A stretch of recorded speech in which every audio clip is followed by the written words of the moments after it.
மேனனின் கூடு. கொச்சியின் பனம்பள்ளி நகரில் உள்ள ஆடம்பரமான மேனனின் கூடு என்ற வீட்டை எப்போதும் ஒரு மயான அமைதியின் மூடுபனி சூழ்ந்திருந்தது. வெளியே நகரம் அதன் எல்லா பரபரப்புகளுடனும் விழித்திருந்தது. வாகனங்களின் இரைச்சல், கட்டிட நிர்மாணங்களின் ஒலிகள், வாழ்க்கையின் தடையற்ற ஓட்டம். ஆனால் அந்த பிரம்மாண்டமான வாயிலுக்கு உள்ளே நேரம் அசையாமல் நின்றது. அங்கே மையப்படுத்தப்பட்ட குளிரூட்டியின் மென்மையான முனகல் மட்டுமே கேட்டு 22 வயதான ஆதர்ஷ் தனது தனிமையில் வாழ்ந்தான். நகரில் புகழ்பெற்ற வணிகப் பள்ளியில் இறுதியாண்டு MBA மாணவனாக இருந்தான் அவன். கல்லூரியில் அவனுக்கு நட்புகள் இருந்தன, சிரிக்கவும் பேசவும் ஆட்கள் இருந்தனர். ஆனால் அந்த நட்புகளுக்கு ஒரு எல்லை இருந்தது. ஒவ்வொரு நாளும் மாலையில் அந்த பெரிய வீட்டிற்கு திரும்பி வரும்போது வெறுமையின் குளிர் அவனை விழுங்கியது. அம்மாவின் முகம் ஒரு மங்கலான நினைவாக கூட மனதில் இல்லை. அவனை இளமையில் கைவிட்டு அவள் சென்று விட்டாள். அப்பா கோபிநாதன் மேனன் கொச்சியில் புகழ்பெற்ற கட்டுமான தொழிலதிபர். மேனன் கன்ஸ்ட்ரக்ஷன்ஸ் என்ற பேரரசின் அதிபதி. அவருக்கு மகன் உயிராக இருந்தான். ஆனால் அந்த அன்பை வெளிப்படுத்த அவருக்கு ஒருபோதும் நேரம் கிடைத்ததில்லை.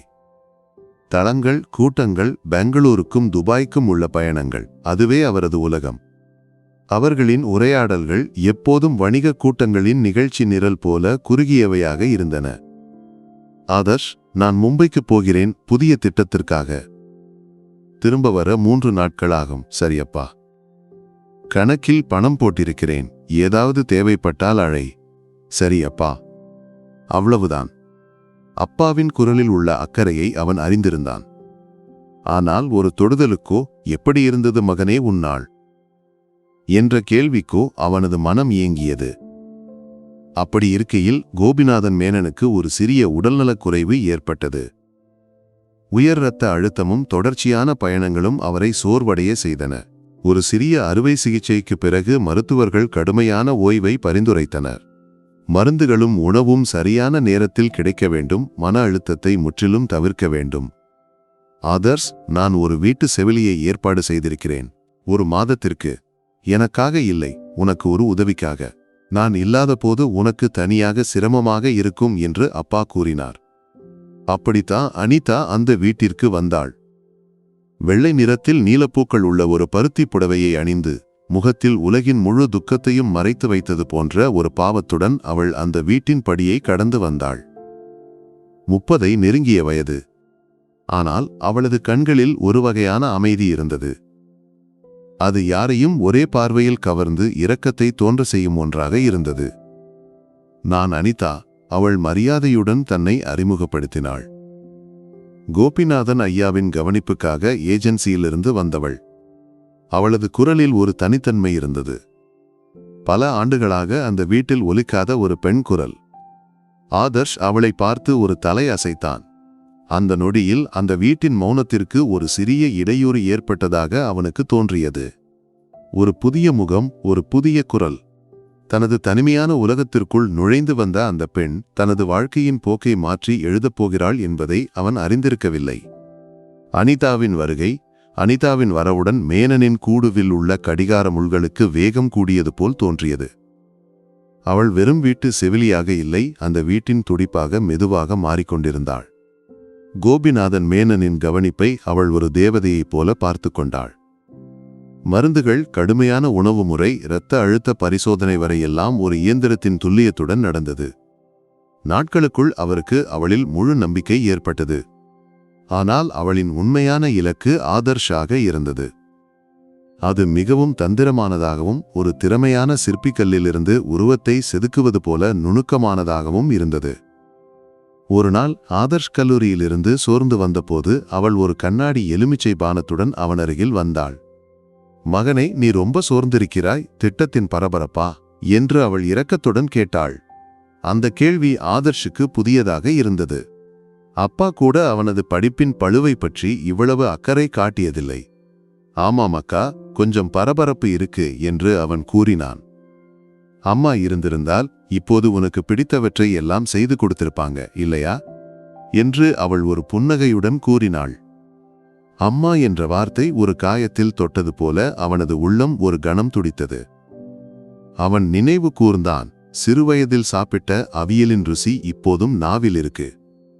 அடுத்த நாள் மதிய உணவுக்கு அழகான நாட்டு அவியல் இருந்தது.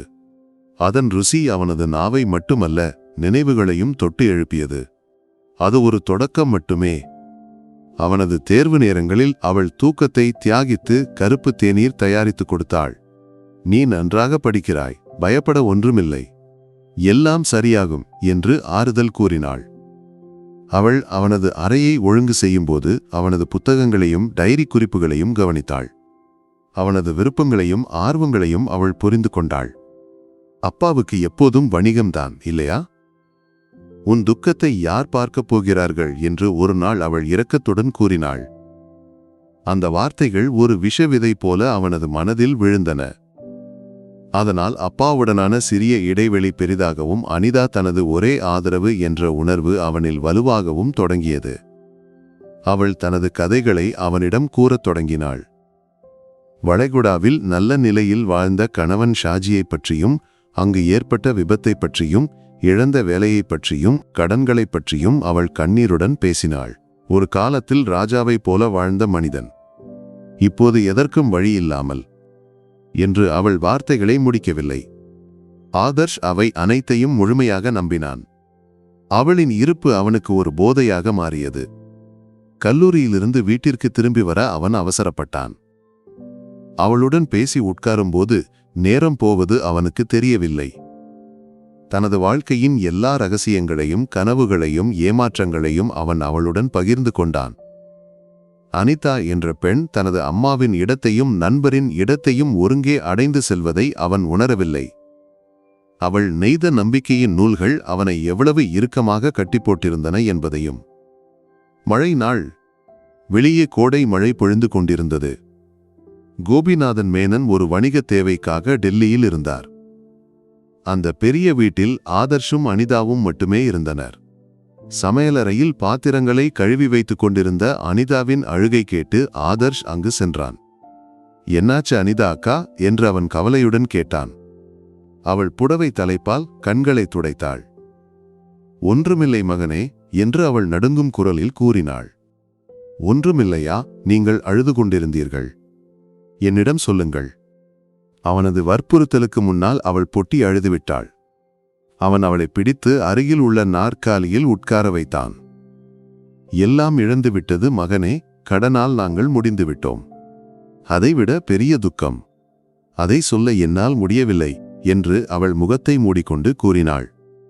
என்ன அக்கா, என்னிடம் சொல்லுங்கள், என்னால் உதவ முடிந்தால் நான்.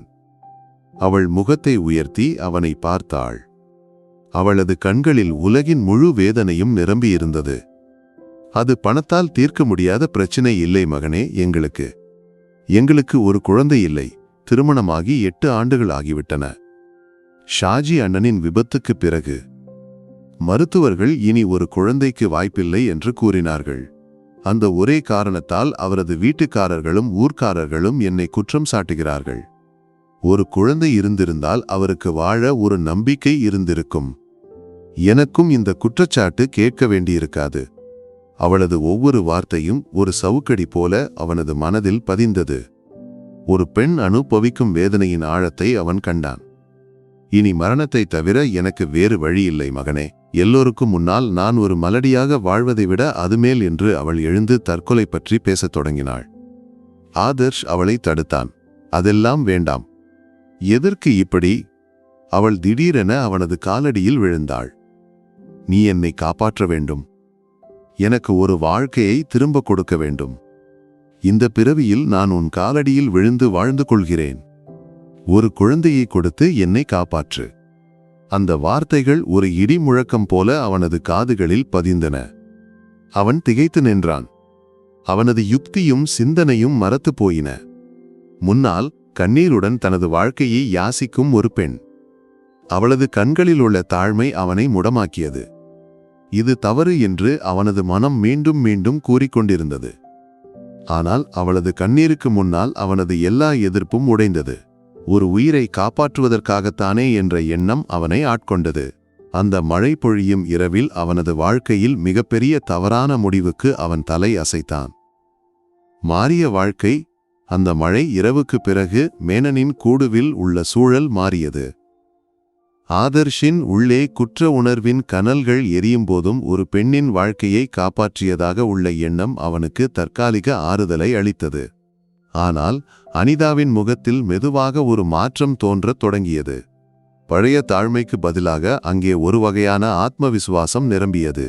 அவளது கண்களிலிருந்த இரக்கம் யாசிக்கும் பார்வை மெதுவாக மறைந்தது. நாட்களுக்குப் பிறகு அவள் ஒரு காகிதத்துடன் அவன் அருகில் வந்தாள். நான் கர்ப்பமாக இருக்கிறேன் என்று ஒரு மருத்துவரின் குறிப்பை காட்டி அவள் கூறினாள். ஆதர்ஷுக்கு ஒரே நேரத்தில் மகிழ்ச்சியும் பயமும் தோன்றியது. நம்மால் எந்த பிரச்சனையும் ஏற்படக்கூடாது. என் கணவருக்கு சந்தேகம் தோன்றாமல் இருக்க சில விஷயங்களை செய்ய வேண்டும். கொஞ்சம் பணம் தேவை என்று அவள் கூறினாள். அது ஒரு தொடக்கமாக இருந்தது. அன்புடன் கேட்ட உதவி கோரிக்கைகள் மெதுவாக கோரிக்கைகளாக மாறின. மருத்துவமனை செலவுகள், சிறப்பு மருந்துகள், கணவரின் கடனை அடைப்பதற்கு பணம். அவளது கோரிக்கைகள் அதிகரித்து கொண்டே இருந்தன. ஆதர்ஷ் எதையும் யோசிக்காமல் அப்பாவின் கணக்கிலிருந்து பணம் கொடுத்தான். ஒரு நாள் அவளது பாவனை முற்றிலும் மாறியது. என் கர்ப்பத்திற்கு காரணம் நீங்கள் என்னை பாலியல் ரீதியாக பயன்படுத்தினீர்கள் என்று நான் காவல்துறையில் புகார் கொடுத்தால் என்ன ஆகும் என்று அவள் மிரட்டல் தொனியில் கேட்டாள். ஆதர்ஷ் திகைத்து நின்றபோது அவள் தனது தொலைபேசியை எடுத்து ஒரு வீடியோவை இயக்கினாள். அதைக் கண்டு அவனது இரத்தம் உறைந்து போனது. அவர்களின் தனிப்பட்ட தருணங்களை அவள் ஒரு ரகசிய கேமராவில் பதிவு செய்திருந்தாள். அவளது முகத்தில் அதுவரை காணாத ஒரு கொடூரமான புன்னகை பரவியது. 50 லட்சம் ரூபாய் எனக்கு கொடுக்க வேண்டும். இல்லையெனில் இந்த வீடியோவும் என் புகாரும் உங்கள் அப்பாவுக்கும் காவல்துறைக்கும் முன்னால் செல்லும். அதனால் உங்கள் படிப்பும் எதிர்காலமும் எல்லாம் முடியும். ஏமாற்றப்பட்டதை உணர்ந்தபோது அவனது உலகம் தலைகீழாக மாறியது. அவளது கண்ணீரும் தாழ்மையும் கதைகளும் எல்லாம் ஒரு பொறியாக இருந்தது என்பதை அவன் வேதனையுடன் உணர்ந்தான். அன்பை நடித்து தனது வாழ்க்கையில் நுழைந்த அந்த பெண்ணின் உண்மையான முகம் ஒரு பயங்கரமான உருவமாக அவனுக்கு முன்னால் வெளிப்பட்டது. தகர்ந்த ஆதர்ஷ். அனிதாவின் உண்மையான முகத்தை கண்டதும் ஆதர்ஷ் முற்றிலும் தகர்ந்து போனான். தூக்கமில்லாத இரவுகள், கனவு கண்டு திடுக்கிட்டு எழும் பகல்கள். அவனது படிப்பில் உள்ள கவனம் முற்றிலும் இழந்து போனது. அவன் நண்பர்களிடமிருந்தும் சமூகத்திலிருந்தும் தன்னை மறைத்து கொண்டான். கண்ணாடியில் பார்க்கும்போது கூட அவனுக்கு தன்னை பற்றியே வெறுப்பு தோன்றியது. இந்த இழிவையும் அவமானத்தையும் தாங்கி வாழ்வதை விட மரணம் மேல் என்று அவன் உறுதி செய்தான். ஒரு இரவு எல்லோரும் உறங்கிய பிறகு அவன் தனது அறையில் நுழைந்து கதவை மூடினான். வாழ்க்கையை முடித்துக்கொள்ளும் இறுதி தயாரிப்பில் இருந்தான். நாட்களாக மகனின் நடவடிக்கைகளில் உள்ள மாற்றங்களை கவனித்திருந்த கோபிநாதன் மேனனுக்கு ஏதோ தவறு இருப்பதாக தோன்றியது. டெல்லியிலிருந்து திரும்பி வந்ததிலிருந்து மகன் தன்னிடமிருந்து ஒதுங்குவதை அவர் கவனித்திருந்தார். அவர் ஆதர்ஷின் அறைக்கு வெளியே வந்து கூப்பிட்டார். எந்த பதிலும் இல்லை. அவரது உள்ளத்தில் ஒரு பதற்றம் தோன்றியது. முழு வலிமையுடன் அவர் அந்த கதவை உந்தித் திறந்தார். உள்ளே வாழ்க்கை கைவிட்டு போனவன் போல நிராதரவாக நிற்கும் மகனை அவர் கண்டார். அப்பாவை கண்டதும் ஆதர்ஷின் கட்டுப்பாடு இழந்து போனது. அவன் ஒரு சிறு குழந்தையைப் போல அப்பாவின் மார்பில் விழுந்து கதறி அழுதான். அழுகைகளுக்கு இடையில் அவன் நடந்தவை அனைத்தையும் ஒப்புக்கொண்டான். ஏமாற்றத்தின் முழு கதையையும் வஞ்சனையையும் எல்லாம் கேட்டு முடித்தபோது கோபிநாதன் மேனனின் முகம் கோபத்தால் சிவந்தது. ஆனால் அடுத்த நொடி அவர் தன்னை கட்டுப்படுத்தி கொண்டார். இப்போது தகர வேண்டியவர்தான் இல்லை, தகர்ந்து போன மகனுக்கு ஒரு தாங்காக இருக்க வேண்டும் என்று அவர் உணர்ந்தார். அவர் மகனை இறுக்கமாக அணைத்தார். நீ ஒரு தவறு செய்தாய் ஆதர்ஷ். ஆனால் வாழ்க்கையை முடித்துக்கொள்வது அதற்கு தீர்வு இல்லை.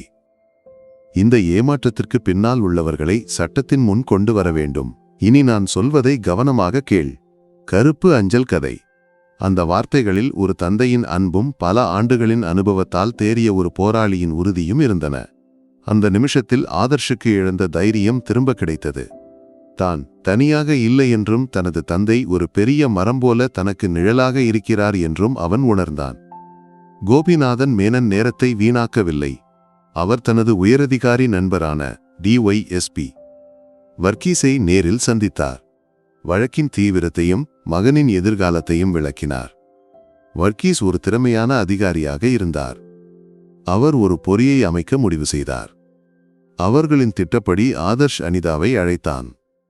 பணம் தருகிறேன், ஆனால் 50 லட்சம் ரூபாய் ஒரே நேரத்தில் என்னிடம் இல்லை. நேரில் சந்திப்போம். ஒரு முன்பணம் தருகிறேன், மீதியை பின்னர் தருகிறேன் என்று நடுங்கும் குரலில் கூறினான். அவள் அதற்கு ஒப்புக்கொண்டாள்.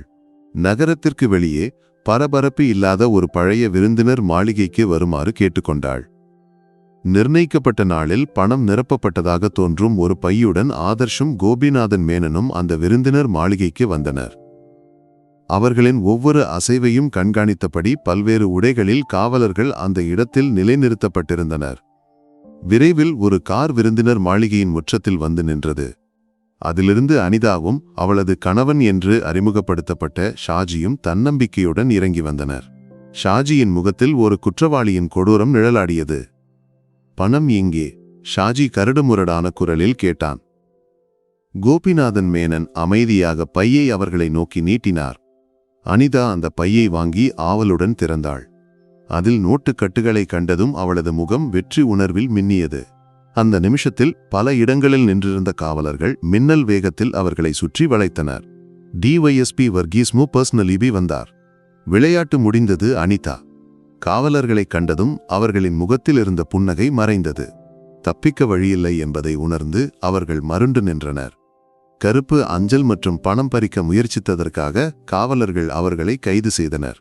அனிதாவின் கைபேசியில் இருந்த வீடியோ முக்கிய ஆதாரமாக காவல்துறையால் எடுத்துக்கொள்ளப்பட்டது. காவல் ஜீப் அவர்களை ஏற்றிக்கொண்டு சைரன் முழங்கி பறந்து செல்லும்போது கோபிநாதன் மேனன் தனது மகனின் தோளில் தட்டினார். மோசடியின் இருளிலிருந்து சட்டத்தின் ஒளியை நோக்கி அவர்கள் ஒன்றாக நடந்தனர். காவல் விசாரணையில் அனிதாவின் மற்றும் ஷாஜியின் உண்மையான முகம் முழுமையாக வெளிப்படுத்தப்பட்டது. அவர்கள் ஒரு பெரிய மோசடி கும்பலின் கன்னிகளாக இருந்தனர். அனிதாவின் அழகையும் நடிப்பு திறனையும் பயன்படுத்தி செல்வந்த இளைஞர்களை கேணியில் வீழ்த்தி பணம் பறிப்பது அவர்களின் முறையாக இருந்தது. இதற்கு முன்பும் பல நகரங்களில் இதே குற்றத்தை செய்திருப்பதை காவல்துறை கண்டறிந்தது. நீதிமன்ற நடவடிக்கைகள் முன்னேறின. வலுவான ஆதாரங்களின் அடிப்படையில் நீதிமன்றம் அவர்களுக்கு கடுமையான சிறை தண்டனை விதித்தது. இந்த சம்பவங்கள் ஆதர்ஷின் வாழ்க்கையில் பெரிய மாற்றங்களை ஏற்படுத்தின. அவன் பழைய தனிமையான இளைஞனாக இல்லை.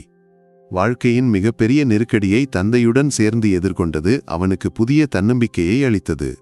அவனுக்கும் தந்தைக்கும் இடையிலான பந்தம் மேலும் வலுவடைந்தது. அவர்கள் ஒன்றாக வணிக விஷயங்களை கவனிக்கத் தொடங்கினர். ஆனால் அந்த மோசடியின் காயம் ஆறுவதற்கு நேரம் எடுத்தது.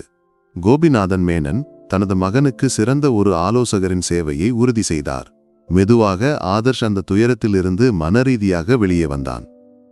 மாதங்களுக்கு பிறகு ஒரு நாள் அவன் தந்தையிடம் கூறினான், அப்பா, நான் சிறைக்கு சென்று அனிதாவை ஒருமுறை பார்க்க விரும்புகிறேன். தந்தையின் ஒப்புதலுடன் அவன் சிறைக்கு சென்றான். பார்வையாளர் அறையில் இரும்பு கம்பிகளுக்கு பின்னால் நின்ற அனிதாவின் தோற்றம் அவனை ஆச்சரியப்படுத்தியது. அவளின் பழைய அழகோ கவர்ச்சியோ இல்லை. தோல்வியடைந்த ஒரு குற்றவாளியின் உணர்ச்சியற்ற தன்மை அவள் முகத்தில் இருந்தது. அவன் அமைதியாக அவளிடம் கேட்டான், எதற்காக இவையெல்லாம்? அவள் அவனை உணர்ச்சியற்று பார்த்தாள்.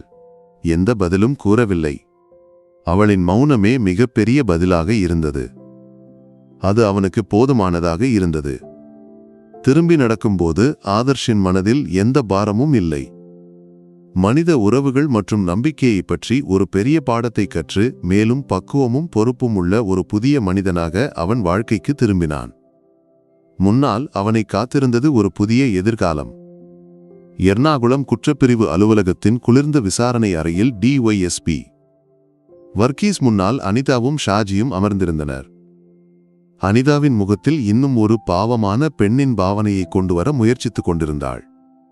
ஷாஜியின் கண்களில் காவலர்களை நோக்கிய இகழ்ச்சி நிறைந்திருந்தது. என் பெயர் அனிதா. நான் ஒரு வீட்டு செவிலியர்.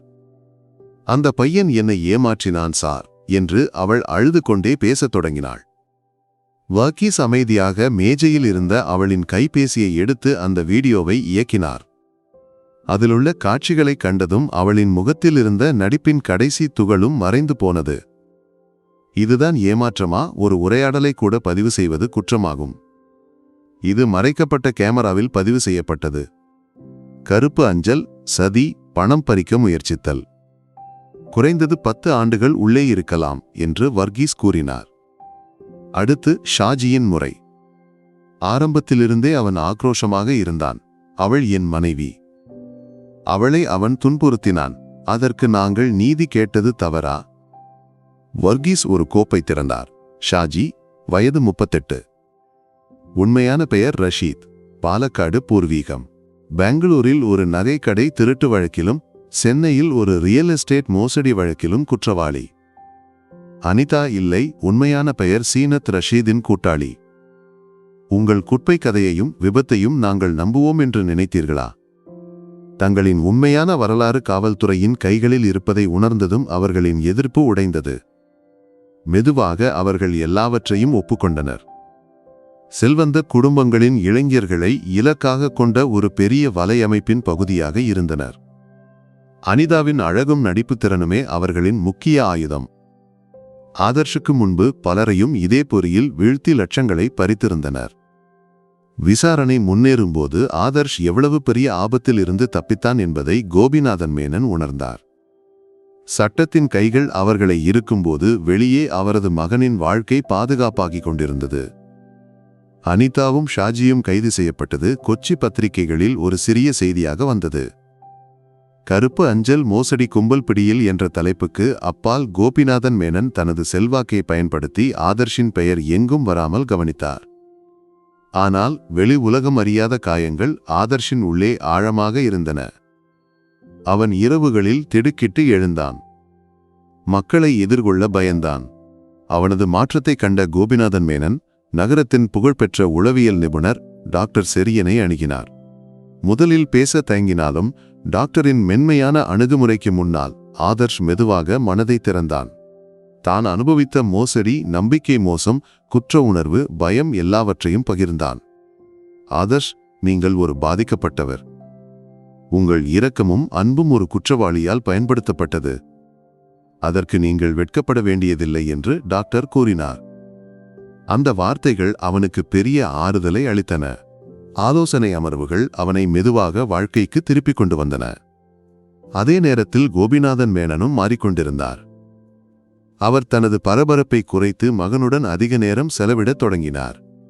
அவர்கள் ஒன்றாக காலை உணவு உண்டனர், வணிக விஷயங்களை விவாதித்தனர், இரவுகளில் பழைய திரைப்படங்களை பார்த்தனர்.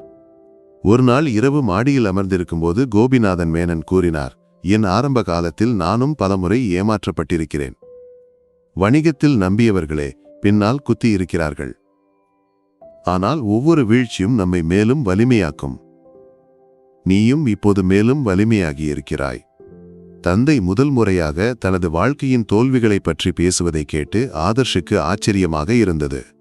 அந்த நிமிஷத்தில் அவர்களுக்கு இடையே இருந்த அமைதியான சுவர் முழுமையாக இல்லாமல் போனது. தந்தையும் மகனும் என்பதற்கு அப்பால் அவர்கள் நல்ல நண்பர்களாக மாறினர். மோசடியின் காயங்கள் ஆற நேரம் எடுக்கலாம், ஆனால் அந்த காயங்கள் அவர்களை மேலும் நெருக்கமாக்கியிருந்தன. நீதிமன்ற வராண்டாவின் குளிர்ந்த இடைகழிகள் ஆதர்ஷுக்கு மூச்சு முட்டுவதாக இருந்தது. ஒவ்வொரு முறையும் வழக்கு அழைக்கப்படும்போது அவனது இதய துடிப்பு உயர்ந்தது. அனிதாவும் ஷாஜியும் விசாரணை மாதங்களாக நீடித்தது. கோபிநாதன் மேனன் நகரத்தின் சிறந்த குற்றவியல் வழக்கறிஞரான வக்கீல் மத்தேயு குரியனுக்கு வழக்கை ஒப்படைத்திருந்தார். பிரதிபக்க வழக்கறிஞர் அனிதாவை ஒரு உதவியற்ற பாதிக்கப்பட்டவராக சித்தரிக்க முழு முயற்சி செய்தார். ஆதர்ஷின் செல்வந்த பின்னணியை பயன்படுத்தி அவன் அவளை கவர்ந்து மோசம் செய்தான் என்று வாதிட்டனர். ஒவ்வொரு வாதத்தையும் கேட்கும்போது ஆதர்ஷின் உள்ளே அவமானத்தின் நெருப்பு எரிந்தது. உலகம் முழுவதும் தன்னை ஒரு குற்றவாளியாக காண்கிறதோ என்று அவன் பயந்தான். விசாரணைக்காக ஒரு முறை அவனுக்கு நீதிமன்றத்தில் நிற்க வேண்டியிருந்தது. பிரதிபக்க வழக்கறிஞரின் குத்தலான கேள்விகளுக்கு முன்னால் அவன் தடுமாறினான். ஆதர்ஷ், உங்கள் வீட்டில் வேலை செய்த ஒரு ஏழை பெண்ணிடம் உங்களுக்கு ஏன் இவ்வளவு நெருக்கம்? அவர்களுக்கு குழந்தை இல்லாததற்காக நீங்கள் பரிதாபப்பட்டு அவர்களை பயன்படுத்த முயற்சிக்கவில்லையா? ஒவ்வொரு கேள்வியும் ஒரு கூரிய அம்பாக அவனை காயப்படுத்தியது. ஆனால் வக்கீல் மத்தேயு குரியனின் தலையீடு அவனுக்கு உறுதுணையாக இருந்தது. ஆனரபிள் ஜட்ஜ், இங்கே பாதிக்கப்பட்டவர் யார் என்பதை தெளிவாக்கும் ஆதாரங்கள் எங்களிடம் உள்ளன என்று கூறி அவர் அந்த மறைக்கப்பட்ட கேமரா காட்சிகளை நீதிமன்றத்தில் சமர்ப்பித்தார். அதோடு அனிதாவும் ஷாஜியும் முன்பு செய்த மோசடிகளின் விவரங்கள், அவர்களின் உண்மையான பெயர் மற்றும் பின்னணியை உள்ளடக்கிய காவல் அறிக்கையும் முக்கியமானவையாக இருந்தன. நாட்கள் நீண்ட விசாரணை மற்றும் வாத பிரதிவாதங்களுக்கு பிறகு அந்த நாள் வந்தது. நீதிமன்ற அறை அமைதியாக இருந்தது. நீதிபதி தீர்ப்பை அறிவித்தார். கிடைத்த ஆதாரங்களின் அடிப்படையில் சீனத் என்கிற அனிதாவும் ரஷீத் என்கிற ஷாஜியும் சதி, கருப்பு அஞ்சல், மோசடி ஆகிய குற்றங்களை செய்தது சந்தேகத்திற்கு இடமின்றி நிரூபிக்கப்பட்டுள்ளது. நீதிமன்றம் அவர்களுக்கு 7 ஆண்டு கடுமையான சிறை தண்டனை விதிக்கிறது. தீர்ப்பை கேட்டு உணர்ச்சியற்று நிற்கும் அனிதாவையும் ஷாஜியையும் காவலர்கள் அழைத்துச் செல்லும்போது ஆதர்ஷ் தந்தையின் கையை இறுக்கமாக பிடித்தான். நீதியின் ஒளி தனது வாழ்க்கைக்கு திரும்பி வந்ததன் ஆறுதலில் அவனது கண்கள் கண்ணீரால் நிறைந்தன. தீர்ப்பு வந்து 1 வருடம் கடந்திருந்தது. அந்த சம்பவம் ஆதர்ஷின் வாழ்க்கையில் ஒரு கரையாக இருந்தாலும் அது அவனை மேலும் வலிமையாகவும் பக்குவமாகவும் மாற்றியிருந்தது. அவன் MBA உயர்ந்த மதிப்பெண்களுடன் தேர்ச்சி பெற்று இப்போது மேனன் கன்ஸ்ட்ரக்ஷன்ஸில் தந்தையின் வலது கையாக பணியாற்றுகிறான். அவனது வாழ்க்கை இப்போது திட்டங்கள், கட்டுமான தள விஜயங்கள், கூட்டங்கள் ஆகியவற்றால் நிரம்பியிருந்தது. பழைய தனிமையின் நிழல்கள் முழுமையாக மறைந்து போயிருந்தன. தந்தையும் மகனும் என்பதற்கு அப்பால் அவர்கள் சிறந்த வணிக பங்காளிகளாக மாறினர். ஒரு நாள் மாலை கொச்சியில் ஒரு புதிய காஃபி கடையில் ஒரு திட்டத்தின் கட்டிடக் கலைஞரான மாயாவை காத்திருந்தான் ஆதர்ஷ். மாயா உற்சாகமான, பேச்சுத்திறன் மிக்க ஒரு பெண்ணாக இருந்தாள். அவர்களின் உரையாடல் பலமுறை திட்டத்தின் எல்லைகளை தாண்டி பயணங்கள், புத்தகங்கள் பற்றியதாக இருந்தது. ஆதர்ஷ், உங்களுக்கு எப்போதும் ஏன் இவ்வளவு தீவிரம் என்று அவள் சிரித்துக்கொண்டே கேட்டாள். அவன் ஒரு புன்னகை புரிந்தான். அப்படியெல்லாம் இல்லை. சில அனுபவங்கள் நம்மை அப்படி ஆக்கிவிடும். என்ன அனுபவம்? அவள் ஆர்வத்துடன் கேட்டாள். அவன் ஒரு நிமிடம் யோசித்தான். முன்பு இருந்திருந்தால் அவன் அந்த பேச்சை மாற்றியிருப்பான். ஆனால் இப்போது அவனால் முடிந்தது. ஒரு முறை ஒருவரை அதிகமாக நம்பினேன்.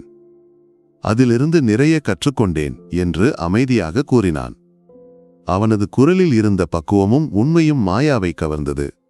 அவர்களின் நட்பு மெதுவாக வளர்ந்து கொண்டிருந்தது. அது ஒரு புதிய தொடக்கம் என்று ஆதர்ஷ் உணர்ந்தான். பயமோ சந்தேகமோ இல்லாத உண்மையில் கட்டப்பட்ட ஒரு உறவின் தொடக்கம். வெளியே கொச்சி நகரம் அதன் பரபரப்பில் மூழ்கும்போது ஆதர்ஷ் மாயாவுடன் உரையாடிக் கொண்டிருந்தான். அவனது மனதில் எந்த பாரமும் இல்லை. மோசடியின் நெருப்பு பாதைகளை கடந்து அவன் ஒரு புதிய உலகத்தை அடைந்திருந்தான். புதிய வானம், புதிய பூமி. அங்கே நம்பிக்கைக்கு புதிய பொருள்கள் இருந்தன.